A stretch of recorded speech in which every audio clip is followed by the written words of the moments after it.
My name's Corey Trunfell, and I've been vegan for 5 years. I've been in Iona for 4 of those years. And within those 5 years, I've seen a lot of big things happen for veganism, both in and outside of campus. So, I wanted to ask, what's been causing this rise in veganism? And has Iona been more accepting of veganism? Have there been more vegan students? How's the food? So stick around, because we're going to figure out what exactly is causing this big trend, and if it's a good thing for you, the earth, and your own health.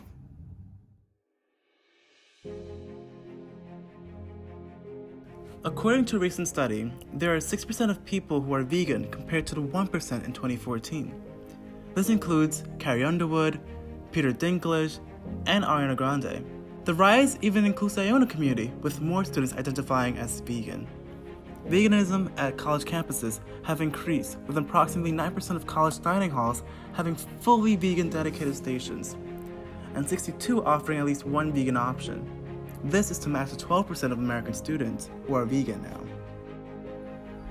Hi, my name's Carly. I'm a junior here at Iona. I'm a double major in English and public relations. I'm a campus minister on campus. I'm in the honors program, and I'm a sister of Phi Sigma Sigma.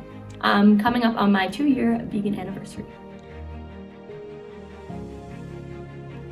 Iona College's provider Chartwells offers a rooted station in which vegan hot and cold dishes are served for the majority of the week.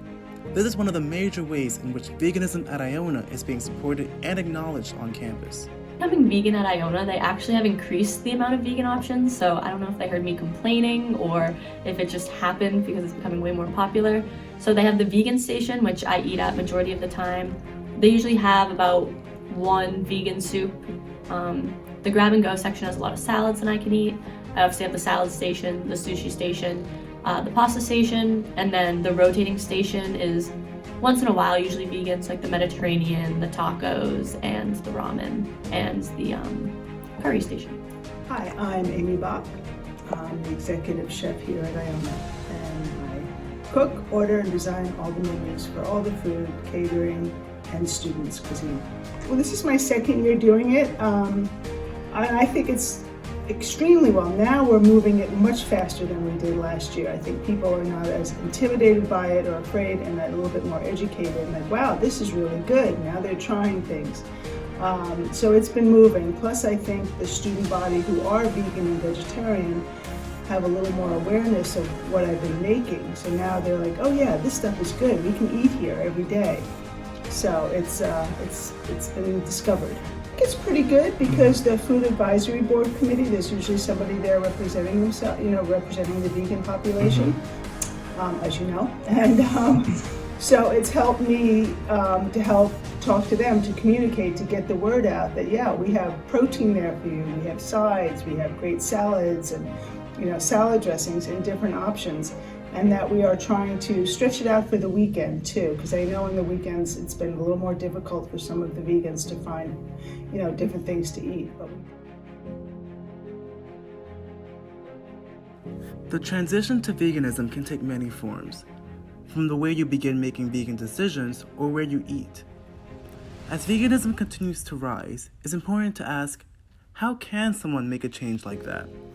I actually have a little bit of an uncommon transition story. I just went cold turkey. I ate something in the dining hall one day, did not agree with me. I went to the gym and felt so gross. So I looked at my friend and I said, I'm vegan now.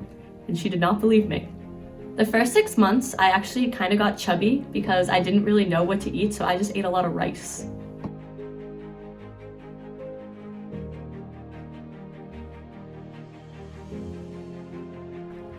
According to the ASPCA, 94% of Americans agree that animals raised for food deserve to live free from abuse and cruelty. However, close to 10 billion animals are being raised and slaughtered in unacceptable conditions, such as teeth clipping or tail docking, performed without anesthetic or extreme overcrowding. Packages of meat, eggs, and dairy often bear terms that appear to indicate meaningful animal welfare standards, but only a fraction of them do.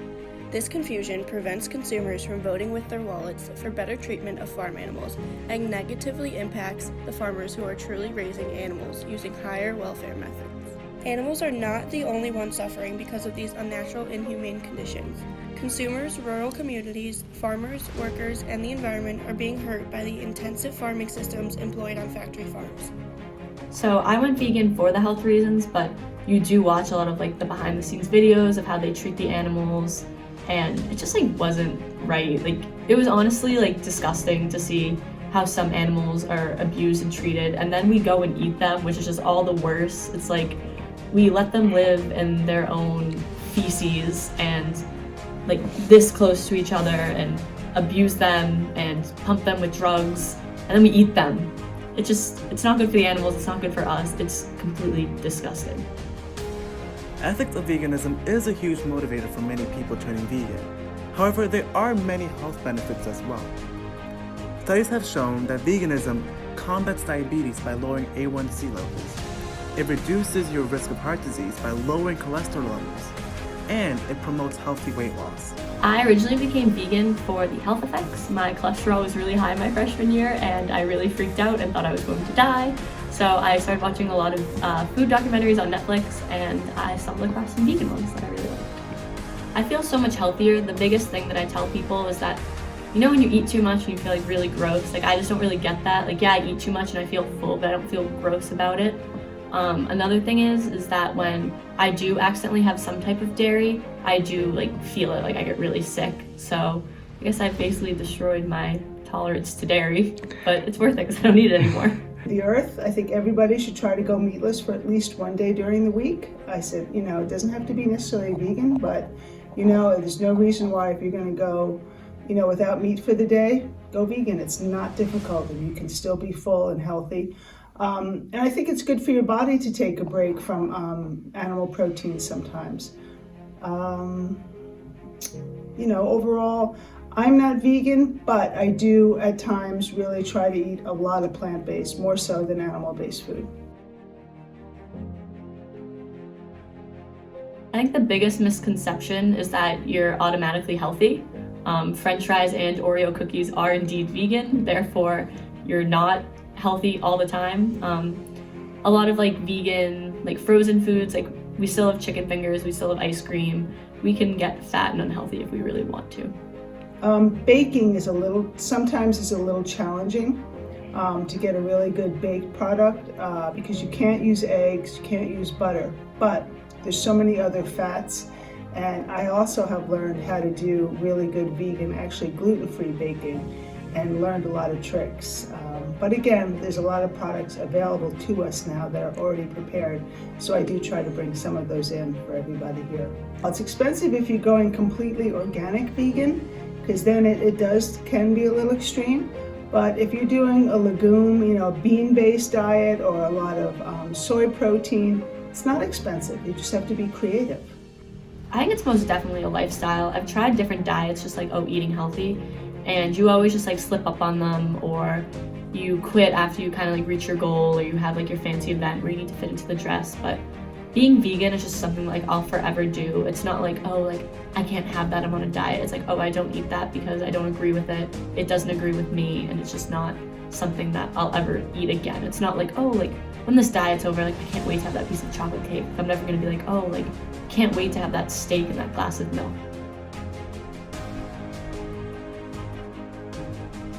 I think if enough people went vegan, the rest of the world would cater to us a little bit more, so it'd be easy. Like, the big thing that I tell people, and they're like, what do you miss? I'm like, I really don't miss any specific foods because they have a vegan alternative for them. I just miss the convenience of it. It's like when I go out to eat with friends, let's say like we go out to IHOP, like I know that I can make vegan pancakes, but this restaurant just doesn't serve them. So I think if more people went vegan, it would just be easier for everybody because they would have those alternatives.